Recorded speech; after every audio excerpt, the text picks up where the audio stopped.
Here's Sam Mote, ABCA Division II Assistant Coach of the Year. Angelo since 2018, national champs in 2023, also national champ at Iowa Western in 15, but spent time at Corpus Christi and University of Northwestern Ohio.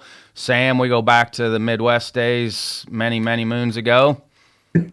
No doubt, no doubt, man. Thanks for having me on. It's. I'm honored and humbled to be here, man. Yeah, and congrats, by the way, because this is really hard for us. We have so many good assistants, and our committees do a really good job of putting names, but it is really hard to choose just because there are so many deserving assistant coaches out there. No, absolutely. It's like when Brooksy told me, it was, I was shocked. Obviously humbled and excited. So, You've been at just about every level.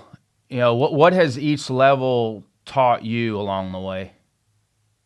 man, it's crazy to think about just being at all the different levels, right?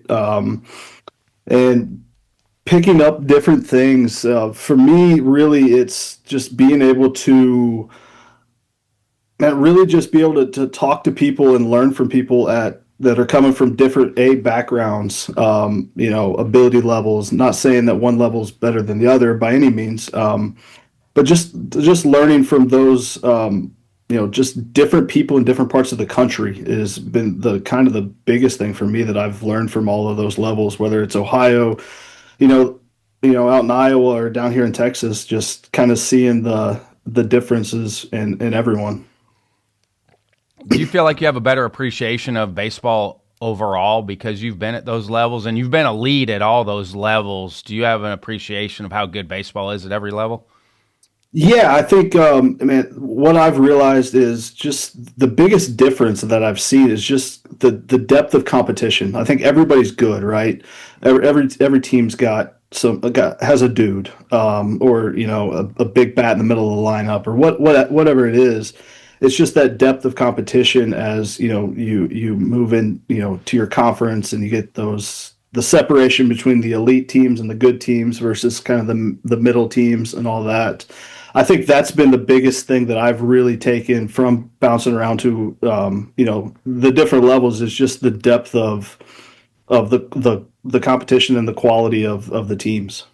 How different have the personalities been of the head coaches that you've worked for? Um, so being at Iowa Western with Coach Reardon, I think everybody knows Coach, and he's awesome. Very demanding, but very very understanding of, hey, this is the way it is. This is what we're going to do. This is the expectation. And hey, either get on board or get out, basically, which I think is why he's really successful. And going back to Ohio, to UNOH, that was actually a weird deal. Like I actually played for Coach Hartman. So we kind of knew each other. So that was just a different dynamic. But again, an unbelievable coach as well. And then here with Coach Brooks, who's been winning at a high level for forever. I think a lot of their personalities are really similar, but just in different ways, right? Just different ways of doing things. But I think at the bottom line, success is success. Just how we get there could be different. Was it Coach Hartman that suggested you should get into coaching? Man, I don't know. Maybe that I think so. Playing for him in the summer, because up in playing in the Great Lakes League, I was an okay player. By no means would I ever think that I was going to play at the next level. So, kind of coaching for me was going to happen, right? My dad was a coach. I've been around the game since I was 2 years old, so it just made sense. And then getting around, Coach Hartman and getting to know him and like, hey man, this kind of does make sense. Hey, you should probably do this. It's worked out well. You have any tips for interviewing? We get a lot of questions. I get a lot of questions from coaches about moving up and moving to different levels. You've been at a bunch of different levels and done a good job moving your way up. You have any tips for interviewing? Just be you. That's the biggest thing for me. For me, like I am who I am. Obviously, beliefs and philosophies change, but at the end of the day, I'm me. It's and be you, and just don't try to be something you're not, because people in this game, everybody, like, and just people in general, will see right through that, right? Like if you're trying to be somebody that's who everybody wants you to be, it's not going to work. So just again, go in and be you, be unapologetically you, and I think you'll get more respect out of going about things that way than trying to fake it. What are some of your philosophies or beliefs that have changed over the years? Oh man, it's a lot. I think the game has changed a lot. I think the bats have made offensive philosophies change quite a bit. Rather than just sit in the box and hope for a 3-run homer. Those are harder and harder to come by now, especially it's the bats. The pitching's way better now, more dynamic, I would say. Um, I think the biggest thing for me is I don't know if it's changed, but like just chaos. Just being able to create chaos offensively, and almost like you think back to the old UNLV basketball days, and it's the 40 minutes of hell. Like it needs to be 9 innings of that, because it's really really hard to defend and to prepare for a team that you don't know what you're going to get. So I think just being able to do multiple things, and multiple things well. I love golf. So having, going to play golf and having a full bag of clubs makes the game a lot easier than just one or two, right? So I think just being able to be really dynamic and adjustable is the big thing that I've kind of felt myself kind of transition into. Do you feel like, though, because offense was so predicated on home runs, that teams got away from working on defending chaos in practice? And how can a coach, because I think that's the way we're heading now, how can a coach combat that with their practice plan as far as planning for chaos? I think adding that offensively allows that in your practice plan. Because Right. I was always part of those action-oriented teams. Every place I coached at was action-oriented, and we did try to put a lot of pressure in a lot of different ways. So I think part of that is if your offense is set up that way, it does make it a little bit easier to practice it. Yeah, and for us here at Angelo, like it's no secret. Like we're gonna bunt, we're gonna run. So our guys are facing that like you said, every single day. So they're kind of preparing to handle that. And I think where it separates what we do from, I guess, what a lot of I would say a majority, but what a lot of people do is we're that's part of our offense. Like that's our identity, and I think you just have to take that leap and like, hey, this is who we are. This is what we're gonna do. And like I said, our guys are facing it every single day. So I think obviously in practice it goes hand in hand, right? Like you said, if your offense does it, I think your defense kind of elevates itself to be able to handle that sort of thing. I feel like Coach Reardon's biggest impact on the game is the point game and dead ball, live ball. Because I saw it. I was at Butler last weekend. They're doing point games. So shout out to Coach Reardon. Are you guys using those at Angelo? Point game, yeah, point game all the time. It's. I remember the first time we did it here, our guys were like, "What is going on?" And I'm like, "Hey man, just run, just run. Like you'll figure it out." Because like you can explain point game, but you can't explain point game until you just do it. Yep. So trying to explain it was like, all right, you know what? I'm just here. This is what we're gonna do. Just go. And like our guys were exhausted and just crushed, and now they love it, and it's a staple for what we do, and just again creating chaos and run hard, turn left. So. Yeah, for coaches that have never used point game, explain it, because I think there is the offensive component to it, but there is the defensive component too. Like there's just 100%. Such a benefit on the defensive side of using it. Yeah, I think so. Basically, what point game is you get the beauty of it is you can make up any situation you want, right? Whatever you want to work on that day, whether you runner at first, first and second, first and third, bases loaded, whatever you want to do.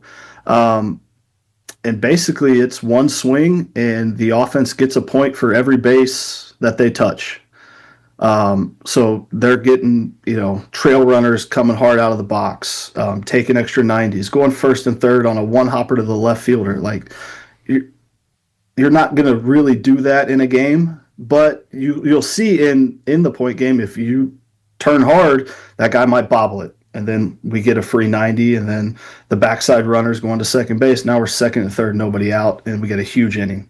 But anyway, they get a point for every base they touch, and then the defense, the big component on the defensive side is obviously you're getting your defensive coverages, your double cuts, your just everything that can come up in a game. And then the big thing for us and everybody in point game is the defense gets you get minus 5 points for a double play.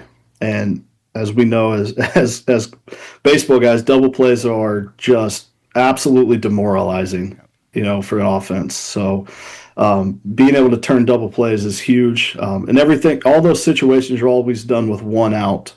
So the defense has that opportunity to score some points. I just think for the defensive side, just handling pressure, being able to handle the ball, knowing a guy's going to first and third, second to home, whether they're going to be out by 40 feet or not, you still have to make a throw, make a catch, make a tag. And a lot of that going on is where guys, screw up and especially when they get tired. Well, you're in May and it's a Sunday, you're going to be tired. So being able to perform when you're tired is huge. I think the other benefit defensively is you have to stay with the next play too. Like, you may not get the lead runner, but you can't put your head down and not pay attention to the backside runner too. I think it forces Absolutely. The defense to stay in there and realize that, it's not just about the lead runner sometimes. It's making sure we take care of the backside guy too. No doubt. And then we see it all the time. A guy tries to throw a dude out at the plate. Oh, I got a shot at this guy. Oh, he's safe. And then the guy goes to second base, and then the next guy hits a routine ground ball to short. You're like, well, that's a double play. We're out of the inning. And then you look up at the end of the inning, and we gave up 6 runs. And we're like, just throw the ball. Just be conscious of where everybody's at. And I think especially today, right? I think the game awareness has gone away. It's something that I think everybody is fighting a little bit, is trying to get back to understanding how to play the game of baseball. So I think, again, point game just allows you to, in real time, kind of teach and relearn that. And foul balls and swings and misses, you lose, you're out. Yeah, go pick it up, man. It's don't foul it off. That's the other part of it. BP guys trying to hit your bat, don't foul the ball off. Yeah, go get it. Next guy up. Yeah. Where are you starting with your individual hitters? I know your guys' roster is pretty diverse on bringing guys in from different areas. Where are you starting with your hitters? So in the fall, we started fall really early this year. We jumped right into team. Is that new? Yes, it was, by design. We knew we had a completely new group. So we knew we were going to have to do a lot of work on the back end, right? So we jumped right in. Actually, tonight is the last game of our Fall World Series. So we'll be jumping into individuals next week, which is, the weather's still great, so we could have pushed it back, but knowing what we had to do. So when guys get here, we really don't mess with them much. Kind of just let them play. Guys have had some success, and hey, it just doesn't make sense to change stuff right away, right? So let's see if it translates, and if it does, then we leave them alone. And then when we jump into if for some reason it doesn't work out and we jump into some individual times, for me, where I start is starting on time. I think that is huge. I think understanding when to start your swing or your move. I think that is a struggle. Watching a lot of the postseason baseball now, guys are starting so early, and it's awesome to see. And I think that's the biggest fight for me right now with our guys is, hey man, start early. Well, coach, I am. No, you're not. Start earlier. So I think that's exactly where I'll start with our guys is just starting on time, and then I think starting on time and then swinging at the right pitch. Those are the And two places. those go hand in hand. Absolutely, Timing absolutely, and pitch selection go hand in hand. no doubt. And I think those two things alone, I think can kind of change a hitter. Really, it can take you from a 300 hitter to a 340, 350 hitter if you know we're swinging at the right pitches, we're on time to those pitches, and then obviously bat path and all that stuff, we can do 17 more hours on that and have 47 other people disagree and agree um, but I just think if you simplify it down to swinging at the right pitches and being on time and direction, I think those are the three things that kind of are non-negotiables, I guess. So What are you showing them in video then as far as timing and when they move? I know everything's predicated on their style and for me it was their style, and so we tried to show different styles from the pitcher's view as far as, okay, this guy's pretty basic, this is when he starts. If he's a toe tap guy, this is when he starts. If he's a big old leg kick guy, this is when they start. Is that kind of what you're trying to relay with your hitters on that um, with the pitcher? kind of. So I mean, obviously we have all the video, the systems and everything. But for us, it's more individualized. Like, hey, like we want you to start early. Well, what is early to you? Okay, so this feels early to me. Okay, are you on time? Oh, yes, I am. Okay, then you're starting fine. Well, I'm still feeling a little late. Okay, then start earlier. Like it's really I don't like complicating things because it just dumb it down and hey, how can I get from A to B as fast as possible and as efficient as possible, right? So the video stuff, like we'll show them some video, but again, it's more of a hey, when you tell me when you're starting kind of thing. Because I think if I show them on a video of hey, this is when you should start. Well, and I ask them, tell me when you start. They're not aligning, right? So being able to communicate to me, I think is more beneficial than me telling them, hey, this is when you need to go. Yep. Love it. We would use stopwatch for guys too. Their load to contact time. Yep, absolutely. Just to No doubt. verbalize it for them to be able to hear it, because again, they just don't know, like until they start feeling it, it's hard for them to make adjustments. Coach Brooks said you were one of the best infield guys he's been around. Whew, well, that's awesome. No, I was an infielder.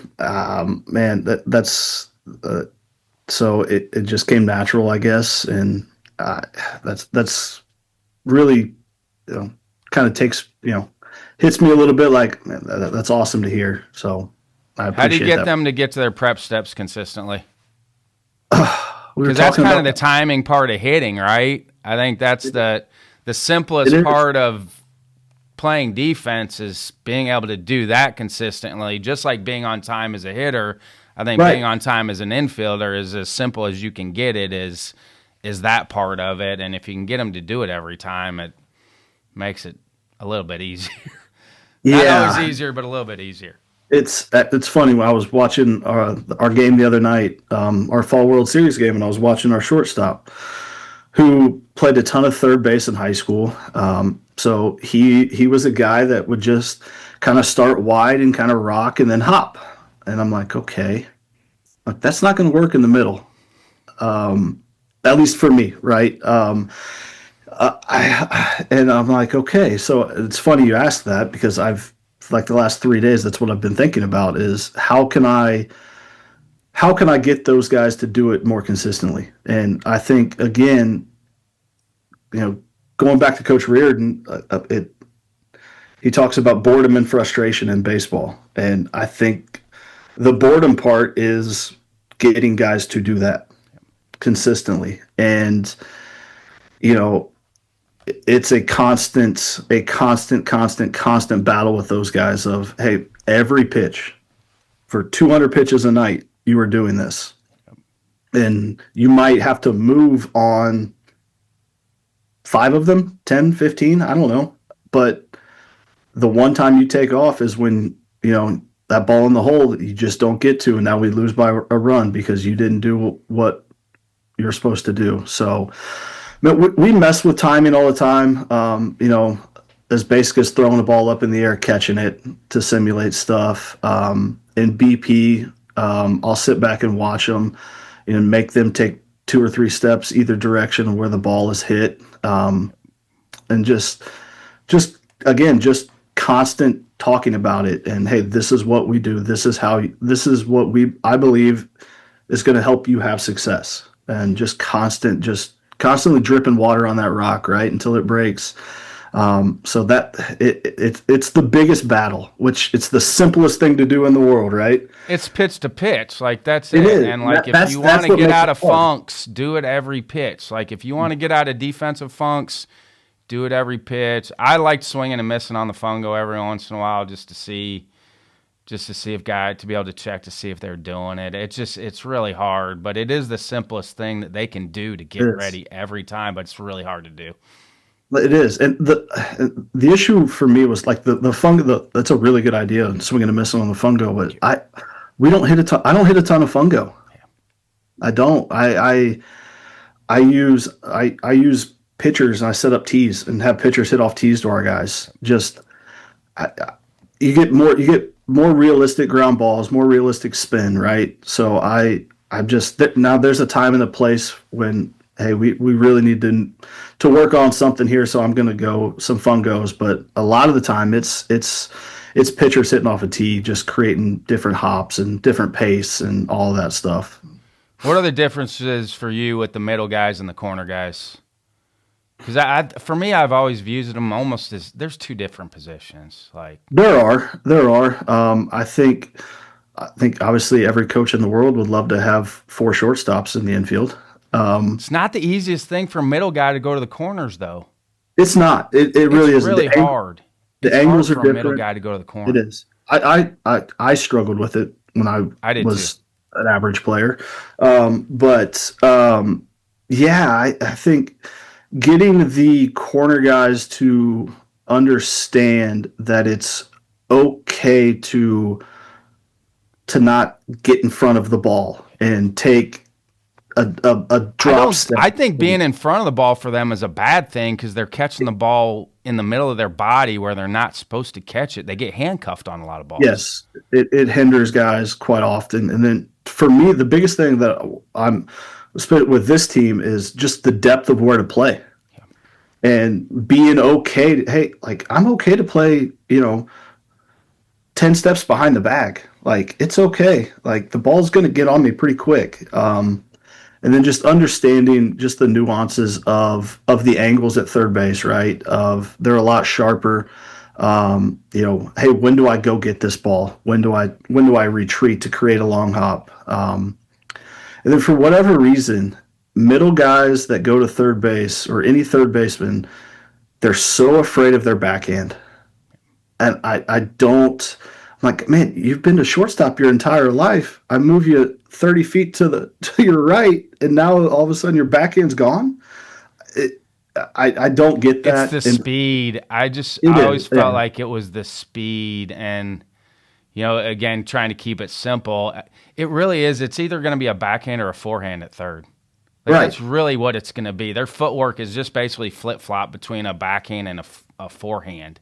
100%. And I tell guys all, hey man, if you just backhand the ball, it's so much easier. You don't have to work as hard. Throw too. Yeah. I think again, I just think infield is.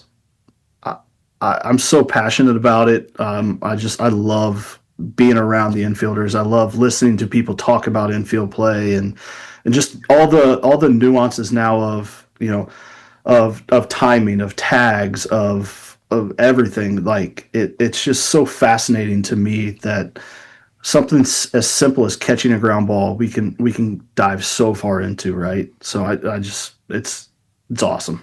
How many guys do you have to go to move to first that haven't played first base before? Quite a few. Here on our national championship team here, our first baseman was a third baseman his entire life. And then it just with some arm issues, he just hey, we're better if you go over there, and the guy didn't make an error. And I think the value of a really good first, if you have a really good first baseman, your team defense gets elevated so high. It's such an undervalued. You think 30 points on fielding percentage? Oh, easily. I think it takes a 945 team to a 975 if you have a good first baseman. Yeah, I mean that team actually. So that team, the 23 team, we fielded 985 Yeah.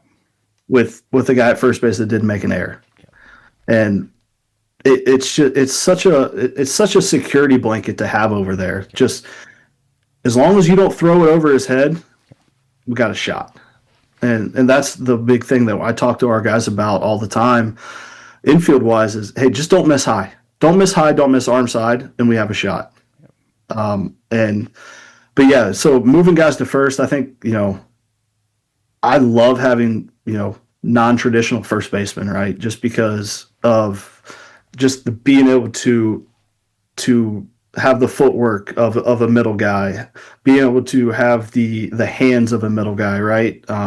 Now, guys that play first all their life obviously know the nuances of the footwork around the bag and all that stuff, which is awesome too. But it's just the ability, like I said, to have 4 shortstops on the infield. It's kind of the dream, right? How are you teaching footwork then for them as far as picking balls, receiving? How are you teaching footwork at first base? So we'll start. Actually, I was doing it a couple weeks ago with our guy because he's transitioning to first base. The first thing I do is ask him, how are you more comfortable picking the ball, backhand or forehand? And he says backhand. I'm like, okay, then we are striding to make every pick a backhand. And because that's what you're comfortable with. Now, we're not going to neglect forehands, right? Because they're going to happen, but we're going to try to make every pick a backhand. And then to me, like, it's just getting to the bag. I still like the old traditional get to the bag, get your heels on it, and kind of square up to wherever the play is. I just think it gives you the freedom to move. And we do kind of lean more towards the right field side of the bag because we don't want guys missing arm side. And then the timing is really, I want to stretch as late as possible, and I want basically my left foot to hit the ground because our first baseman's right-handed. Basically my foot to hit the ground as soon as I make contact with the ball. I think that's the simplest way to put it too, and that's where you always see the first baseman mess that up, is because their feet get preset. Yep, and they lose their athleticism. They get flat-footed. Like I think that's the best way, simplest way to put it, is that your glove side foot is contacting the ground at the same time as the catch, and that might be picking, that might be a regular receive, because now you're staying athletic. Absolutely, it's the same thing as a pre-pitch for the infielders. That timing it's no different. So it's, again, baseball. It's crazy. You can balance timing and direction, right? In baseball, it's all those 3 things. You got to be on time with your feet. Got to have some athleticism with your balance and everything. So, yeah, I try to keep it simple.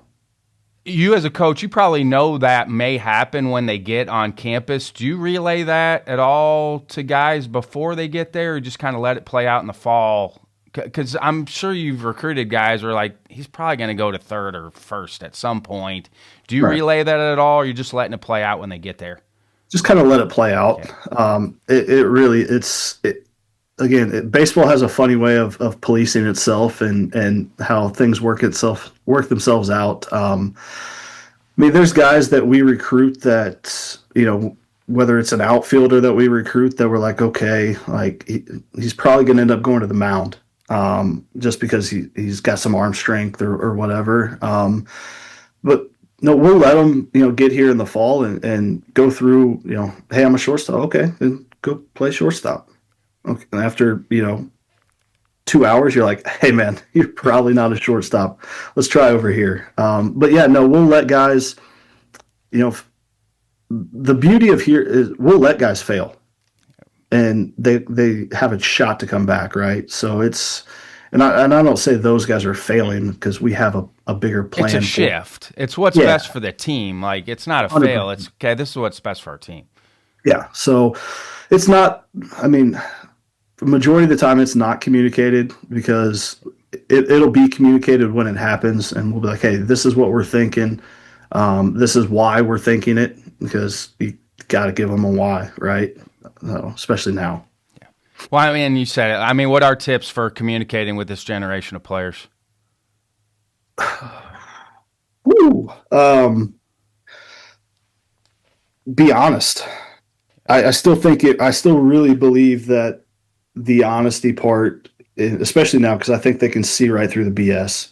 I think there's so much of that out there that if you're just black and white with them, I think that is. I think that in just in general, just black and white, stay out of the gray areas because that kind of leads everything up to interpretation is the best way to go about it. And it, again, just hey, facts. This is how it is, and this is where we're going. What have you added drill wise, infield or hitting? Have you added many new things? It just seems like there's always new stuff coming out, and I always like asking good coaches that because you kind of vet. You guys vet what's good, what's not good, Right. just through trial and error. You guys have kind of vetted out a lot of that stuff through trial and error. Hitting wise, I mean, again, I think hitting can get so complex and so complicated that try to keep it simple. Like we still have like I think for me, if you had hey, you can only have a couple things. Like I'm doing angle BP and I'm doing short bat stuff. I think those two things clean up so much. Man, infield wise, I think I made up a drill we call chaos.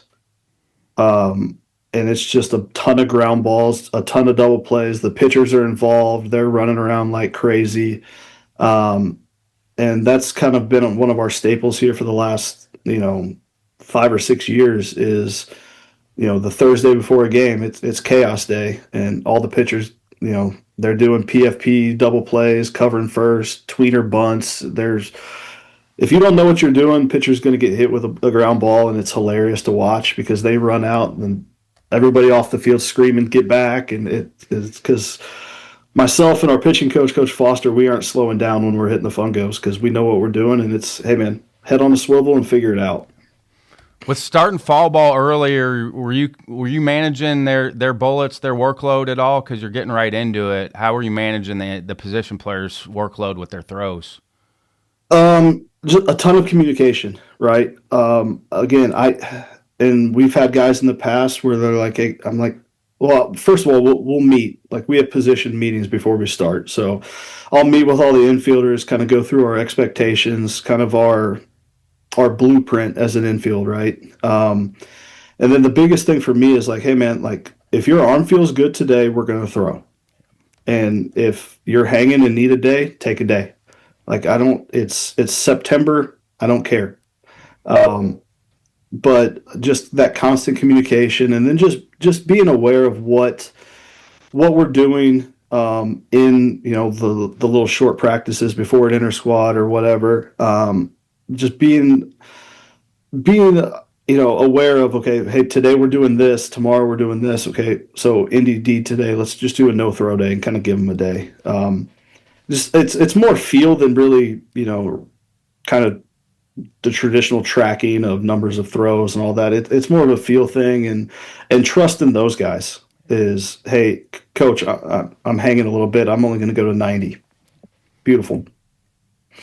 Who do you feel like over the years, coaching wise, had the best hitting routines for you? Could be pregame, could be in game routines. As in players I've coached, Yeah, guys you've coached. man. Um, trying to think. There's a lot of guys that come to mind that we've had here. Aaron Walters was one of our best hitters here. Was an A&M transfer. Just knew the type of hitter he was. Knew what worked for him. And I think again, there a lot of guys are different. What A worked guy for him? When you say he knew what worked for him, what worked for him? simple, just simple. It really was. It was. Hey, coach, can you come toss me a few? I'm gonna hit some high tee, and can you come toss me a few? And I'm gonna hit a couple backside doubles, and then I'm gonna be good. All right, Aaron, good. And then there's so that was him. Like it was just. Then there's other guys that we've had. So we're lucky. We have two pro batters in our indoor facility, which are game changers. And we have guys that live off of them, and I think that it helps them. I think it humbles them at first because the stuff that those machines throw is ungodly. Everything's high spin, everything's gross. But guys get better, right? So we had a Josh Elvire, who was I think the 2019 National Player of the Year. I don't think I've ever saw Josh make contact off that machine, but it just understanding, and for us, we used it a ton for pitch selection, strike zone awareness, because we have them paired with the hit track, so we know the strike zone. But yeah, I think just the routine wise, I think it's so individualized, just like everything else in this game. I think, but Aaron sticks out to me as just the simplest. Like, hey, take 10 swings off a tee. All right, couple backside doubles. All right, I'll see you at first pitch, Aaron. Something to be said for that. Hey, square the ball up and like get on to the next thing, because I think sometimes guys overdo it, or they swing into bad habits sometimes. 100%, and I think it's a fine line, right? I still believe that those who hit the most, but I think there is a fine line of you get diminished return, right? But it's like anything. If you want to be good at it, if you want to be elite at it, you have to do it. You have to constant repetition and be okay being boring, because I think greatness is boring. Friends of mine were with the Guardians, and they said Jose Ramirez, they said his routine is pretty much the same every day. He doesn't get there real early, but it's the same thing every day. I think he's one of the best hitters we have in the game.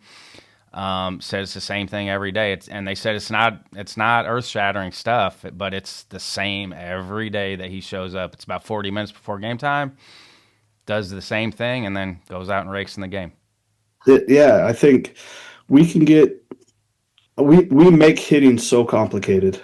Now, I think it's difficult. I don't want people to. That's to the miss beauty of it, though. The beauty of right? it is it is so hard. Like that's the beauty of hitting.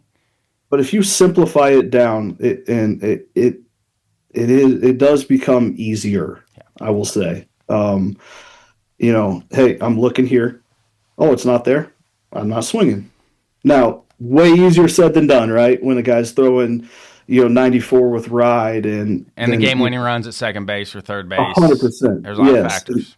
There is. So, and I think that comes down to our training environments and the way we work and putting as much pressure on them in those situations. So when we do get in the game, oh, I've been here before. And that's something we do a lot of too. And we're lucky. We're lucky that we don't play any non-conference games, which is so January 30th when our season starts or whatever the day is, that game matters. Yeah. So when we get to postseason, everybody's like, "Oh, it's postseason." Oh, dude, you've been doing this since January. Calm down. It's just baseball. We'll be fine. And I think that that helps us. So when we get to, you get to Cary and it's, the national championship game. Well, hey man, it's just baseball. It's the same thing you played in January. So that I think that part, being able to put pressure on guys as early as possible and as much as possible in practice is going to make the game so much easier. Been on two national championship teams. What do those programs do differently as far as developing players, but also focusing on winning too? At neither place was winning really discussed. And that's the biggest similarity I can draw from both of them.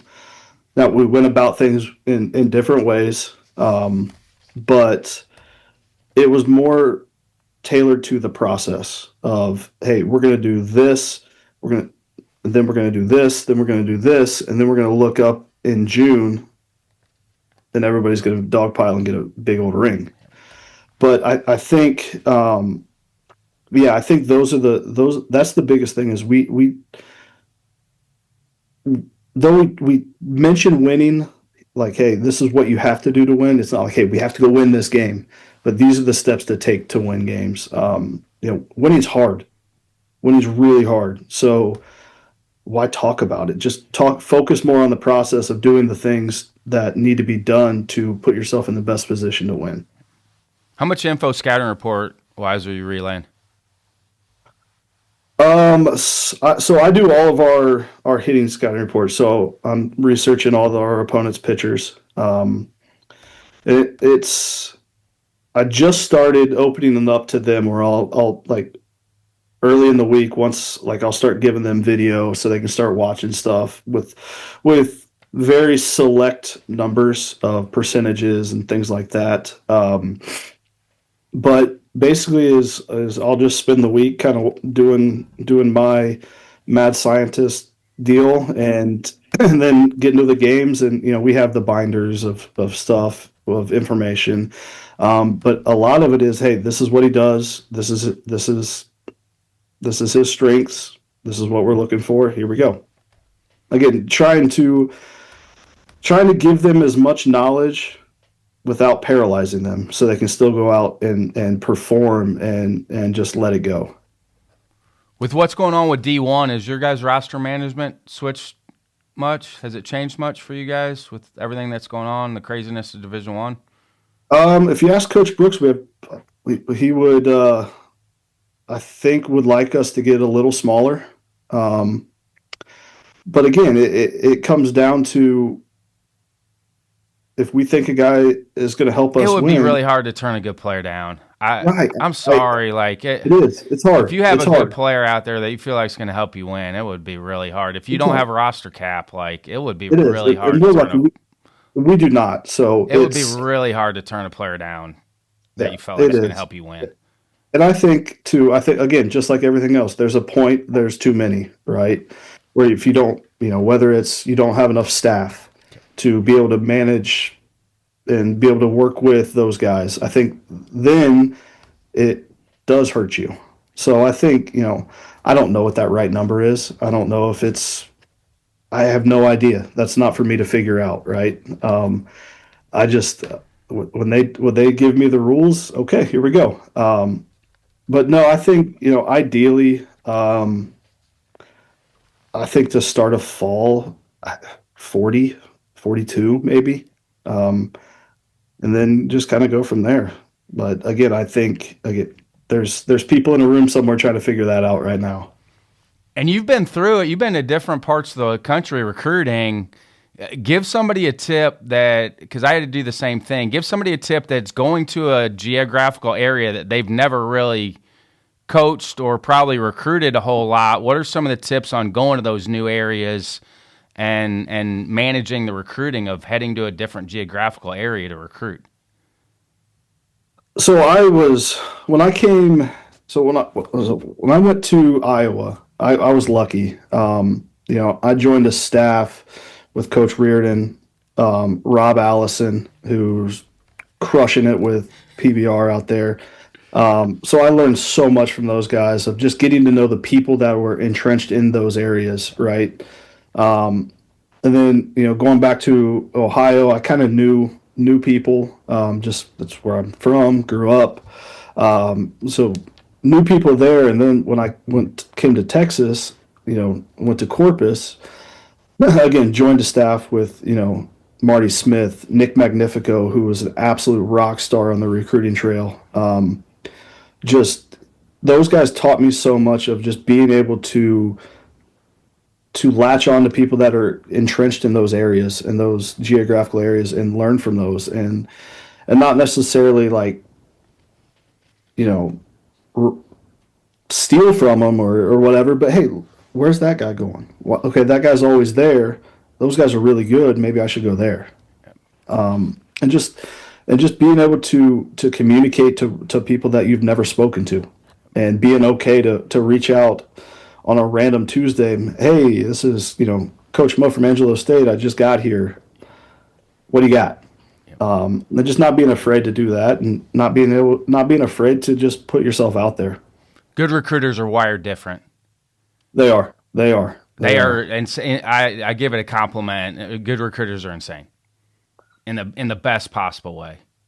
The hours they put in, and just they are insane in the best possible way. Yeah, agreed. It's so hard now, because it used to be like you could find a diamond in the rough, right? And now you can't. Everybody knows everybody. With Twitter and all of this stuff, there's no hidden gems out there. And I think that's what makes that's what makes us, I think, different. Is, I think development at our level and at Angelo State is unbelievable, because we're not getting those first rounders or those high profile prospects, right? So we have to do our jobs and turn them into those types of players. And we're lucky here. We have all the the resources that the tools, and I take back resources because everybody could use more, right? But we have everything that we possibly could want at this moment to get guys to be the best versions of them. With starting team practice earlier, did you guys adjust your lifting schedule at all from years past? A little bit. We did a couple things different. So we're not an early morning team. We don't lift early. But so we kind of, when we're doing team stuff, we kind of tailor it around their class schedule. We have certain pods with our strength coach. They come in, sign up. Hey, you might have 8 guys in your group. Go lift with them, and then one day a week they will lift as together as a team. And then once we get into the individual stuff, we'll go into team lifts. But not much has changed. But as far as the schedule goes, we're still getting in there, getting after it, and we're lucky. We have an unbelievable strength coach who just crushes our dudes. So it's good. What'd your dad relay to you before you got into coaching, if anything? Oh man, a lot. I've probably forgotten a lot of the stuff that he's told me. It's in there somewhere. It is, and we talk all the time. So, man, the big thing is just believing and trusting yourself. That was kind of the things that I still, and I still struggle with that, right? Of okay, hey, this is what I believe. Okay, just trust yourself, man. Like, just get out of your way, let yourself go, understand that you're pretty decent at this thing, and go do it. And hey, you've been doing this long enough now. You know what you're doing. You're good at it. Trust yourself and go. That internal dialogue can be really positive or negative. It just depends. That internal dialogue is a lot. It'd be interesting to be able to mic up people's internal dialogue, to hear the internal dialogue for people. I think about that a lot. Like, it would be fascinating, because I do view it as separate things. Like, who you are and then that voice inside your ears is two completely different entities. I get out there on some of that, but I do feel like I think you have to, like, who you are and then that voice that's in your head. Those are two different things. No, thoughts become things too. They do. So you got to be able to, talk to yourself the right way. Yes. And I think if I mic'd up my inner voice, I need a bleep button. I would too. like that thing, I would just stand on it. My coaching one, because I've been out of it for so long, that one's gone away. Mine's in the weight room. I still have that MF for in between my ears working out. No doubt, no doubt. Have you So gotten a lot of inexpensive experience? You've been around really good coaches, just what to do, but also maybe what not to do. I think you learn a lot on both sides of that. Have you gotten any of that over the years? yeah, I think I've been extremely blessed to be around, like you said, some of just unbelievable coaches and unbelievable people. I think that's more important than the coaching side is just the people. The coaching side, baseball's baseball, right? It's 60 feet, 90 feet. We get it. But being around such good humans and watching them as fathers and me having a 3-year-old daughter now, and just I see myself like mimicking some of the stuff I've heard, and yeah, I think the knowing what to do, what not to do. Hey, let's try this. Okay, that didn't work. I really didn't like that. Okay, I'm not going to use that, next year or next week. Yeah, I think just the people have been, like you said, just rock star people I've been around. From Coach Reardon to Coach Brooks here. I'm not going to name everybody because I'll forget somebody, but yeah, I think that is, as a guy, if you move around, I think is invaluable. Is yes, take stuff that you love, but hey, you gotta look at stuff that you don't really like too, because everybody in coaching borrows from everybody else. But if you try to do everything, then you're getting nothing accomplished. Yeah, So it's you got to think about what's work. Yeah, absolutely. Do you have any tips for coaches that are having newborns? I think Oh, it's the most difficult time in your coaching journey is when you start to have children. so I'm lucky. My wife is a rock star, which everybody says that. But she is. She was a college athlete, so she gets it. She actually coached college volleyball, so she gets the coaching life. And then we're lucky here too that we have so much support of people in the community that have kind of taken us in and loved us as in our family. So, man, just don't be afraid to, hey, like I can't do that. Like, don't be afraid to say no. I think at the end of the day, like, yes, being a coach is your job, but that's going to end. You're going to be a parent forever. So that's the important side, and that's what's. And people have told me that, and I'm like, okay, okay. But now that I'm in it, like, I can have the worst day here, and I can come home, and we could get blown out or whatever, and I can go home, and my kid doesn't care. She's still gonna run up to me. Let's play hide and go seek, daddy, and like, and that's the best. That makes it unbelievable. It makes it so worth it. And it is because it does change your perspective with the players too. Oh my gosh, it's yeah. You you definitely start to see them in a different light, and more of, not that they're not people right before, but it definitely opens your eyes a little bit. Yeah. And I think it gives you appreciation of the parents that are in your program too. Like I think that's the 100%. other benefit of that too is you do appreciate the parents in your program a little bit more and what they've had to go through to get their kid to that point. Yeah, and we've been lucky here. Like our families of the guys in the program now and in the past are just really good people, and it helps. It makes the culture easy. Yeah. Do you have a fail forward moment? You have something you thought was going to set you back? Could be personal or professional. We all have a lot of them. So you got Yeah. one that sticks out?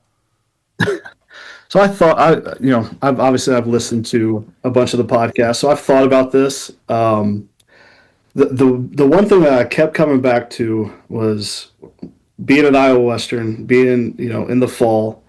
You're going on the road to play 18 innings on a random Saturday, and it being in charge of food, right? Got to feed your guys. So I call this pizza place. Hey, whatever. Order X number of pizzas. What can you do price wise? Okay. Hey, let me talk to my boss. I'll get back to you.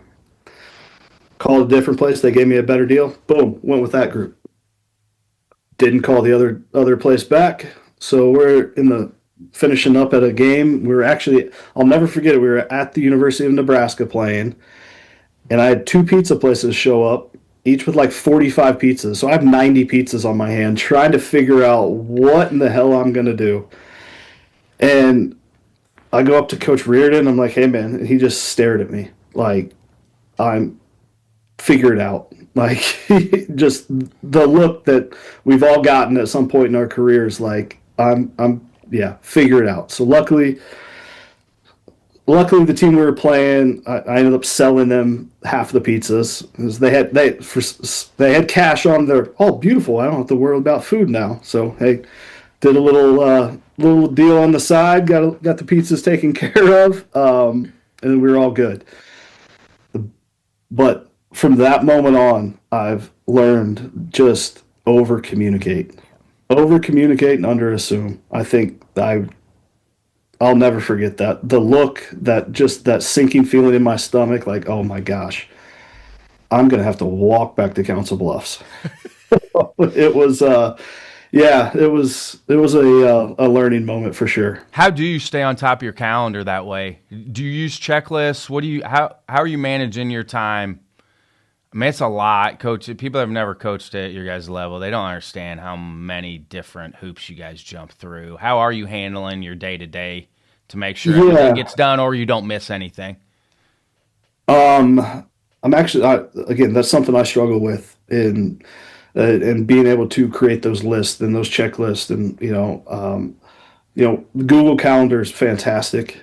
Being able to do that, I actually still have, the paper calendar that I write stuff on. I think as many times as I can put something on paper and write it down somewhere, I'll try to remember it. I'll text myself quite a bit, which is it's a weird thing to do, but I do it all the time just for reminders. It's not weird if it works. Right, and it's worked. I give a huge shout out to my wife. She's helped me so much on getting organized. And hey, just write it down, man.